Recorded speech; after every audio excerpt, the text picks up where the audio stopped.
So that's Connected Families. We'll just move on to Footloose Socialisers then. This is the second of the 3 segments I'm going to talk about today. And Footloose Socialisers, like I mentioned earlier on, these are the groups of friends, groups of couples who like to go away for lots of weekends away around the country. So we'll just kick off this segment, like we did at the other, with a short introductory video.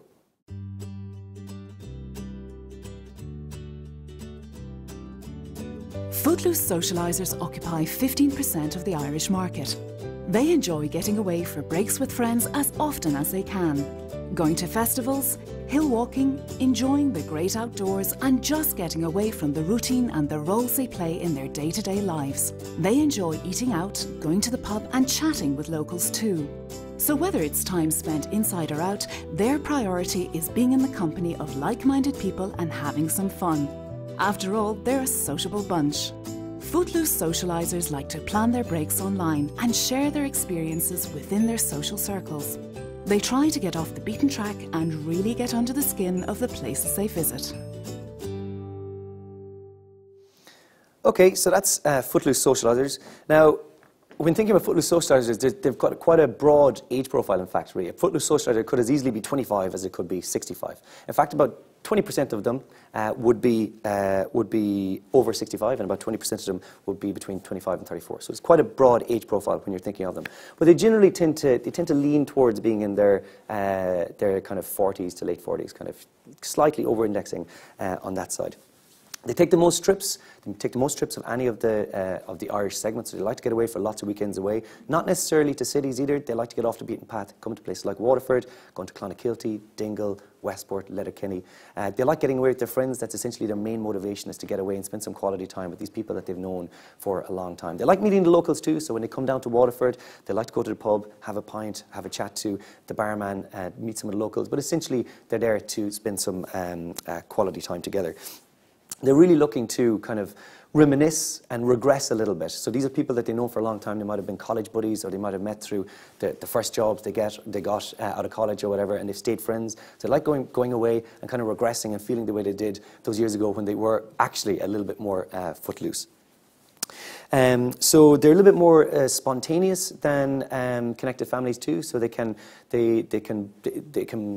go away on a few more weekends because they're that little bit older. They mightn't have as many dependent children. They might be divorced or separated. So they can actually go away on a couple of more weekends. They don't need to plan as far in advance as Connected Families might.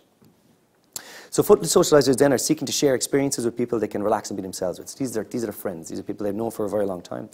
They believe it's good to get off the beaten track every now and again, try out different places, meet the locals, and really get under the skin of a place. They really enjoy good food and drink and tend to be interested in the history and culture of the place they're visiting. So food and drink is really important to them. So they will engage in a couple of activities while they go away on their weekends away, but the stuff that they'll really enjoy, the stuff that they really want to do, is to sit around a dinner table, having a glass of wine, having some nice food, and catching up. And I'd say that'll probably resonate with all of you at some stage as well. You like getting away with your friends, and that's the kind of stuff that you'll remember.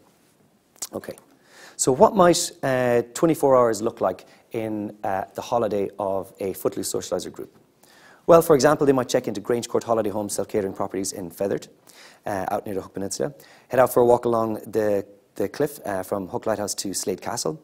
Then that evening dine in Squiggle Restaurant in Duncannon and enjoy some trad music in Roach's Pub. Next morning, a lazy home-cooked breakfast in their self-catering accommodation. Then on to Dunganstown for a visit to the Kennedy homestead, so that history and culture thing, a little bit of that just kind of dipping in and out of it. And then back to Feathered for a late lunch in Neville's. So I'm going to just give you an idea as to the kind of stuff. So they're not looking to do a load of activities while they're away. But they're looking to maybe do 1 or 2 activities just so they can say they got out of their self-catering compartment and they didn't spend all their time in restaurants or bars. So they do tend to take lots of breaks, like I said, and they tend to be more spontaneous than Connected Families. They tend to, like I said, they tend to book their breaks closer to actually taking them. On average, their breaks tend to be between 1 and 3 days. They demonstrate a stronger tendency to stay in holiday home rentals, so self-catering apartments would be important, I suppose, for Footloose Socialisers, or hotels that would have common living spaces. So they do want that area, someplace they can hang out and have a bit of crack after they've had breakfast or when they come home from the pub or whatever. They tend to rely heavily on review websites, booking agent sites, and personal recommendations. Like I said, that's common across all of the segments we're talking about today. So that's essentially what Footloose Socialisers are all about, and this is the ad that we're using on TV to target them. Where are we thinking about going, or have we decided? Well, I think we should head west. Sligo, Mayo. I'd love to do the pony tracking on the beaches. They do that all along the coast. Work up an appetite for lunch. Definitely music. Just local music at a pub, like. Bit of Dowsa and Rula Bula. I might give you a song if you're lucky or unlucky. So I think we've planned then. Agreed? Agreed.